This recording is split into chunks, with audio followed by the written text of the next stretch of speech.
আসসালামু আলাইকুম। যে মারা গেছে সে আমার না লাগে, সবাই এর জন্য দোয়া করবেন। আল্লাহ যেন এলাকে বেহেশতে নসিব করে। এখানে একজন বৃদ্ধ লোক মারা গিয়েছে, তাকে একটু পরেই ঘর থেকে চিরবিদায় দেওয়া হবে। তো দেখতে পারতেছেন তার লাশটি ঘরের ভিতরে রাখা আছে। এ হচ্ছে তার খাট পালকি। তো এখনই তাকে ঘর থেকে বের করা হবে। দেখতে পারতেছেন এই যে তাকে ঘর থেকে চির বিদায় করা হচ্ছে, এই বিদায় শেষ বিদায়। এ হচ্ছে তার শেষ গোসলের পানি। বরই পাতা গরম জলের পানি গরম করা হচ্ছে।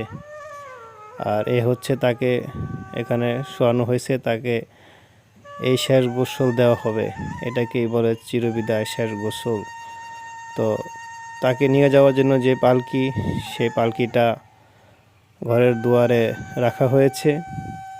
এই খাটিয়া দিয়েই তাকে কবরস্থানে, তার সে অন্ধকার মাটির ঘরে তাকে নিয়ে যাওয়া হবে। তো এইখানে তাকে গোসল করানো হচ্ছে, আপনারা দেখতেই পারতেছেন। এই হচ্ছে তার খাটটাকে পরিষ্কার করা হচ্ছে।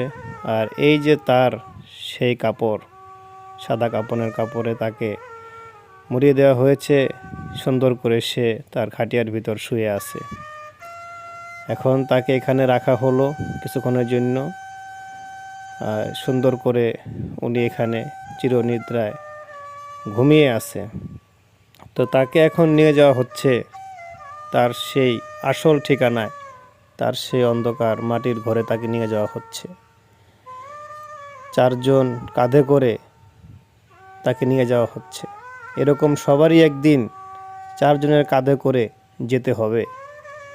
তো যেই জায়গাটার ভিতর তাকে রাখা হবে সেই জায়গাটা, এই যে এটাই হচ্ছে তার আসল ঠিকানা।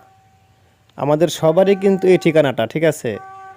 তো তার লাশটি ওদিক দিয়ে নিয়ে আসা হচ্ছে এবং তার ঘরটাকে সুন্দর করে করা হচ্ছে। জানাজার নামাজ শুরু হয়ে গেছে, ঠিক আছে? তো আরও লোকজন আসতেছে। তো আমরা এখন জানাজার নামাজে সামিল হব।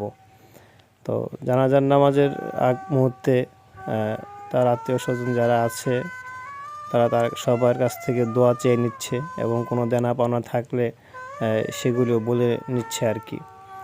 কারণ মৃত্যুর আগে অনেকে হয়তো ঋণ ফিন থাকে। তো এখন তার খাটিয়াটাকে নিয়ে কবরস্থানে নিয়ে যাওয়া হবে। তো লাশ অলরেডি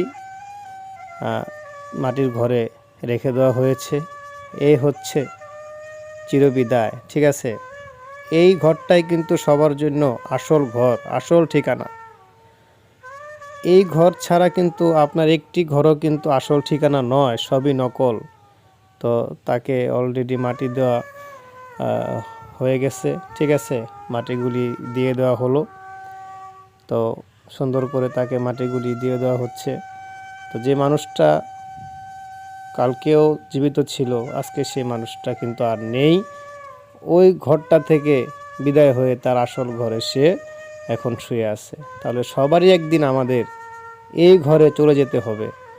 দেখুন, যে খাটটা দিয়ে উনি, যে পালকিটা দিয়ে আসছিলেন ভরা পালকি, সেই খালি পালকি নিয়ে আবার তারা চলে যাচ্ছে। তো মানুষটির জন্য আপনারা দোয়া করবেন, আল্লাহ পাক যেন তাহার সমস্ত গুনাহ মাফ করে তাকে যেন আল্লাহ পাক জান্নাতুল ফেরদৌস দান করে। কারণ আমাদের সবারই একদিন চলে যেতে হবে পৃথিবীর মায়া ত্যাগ করে।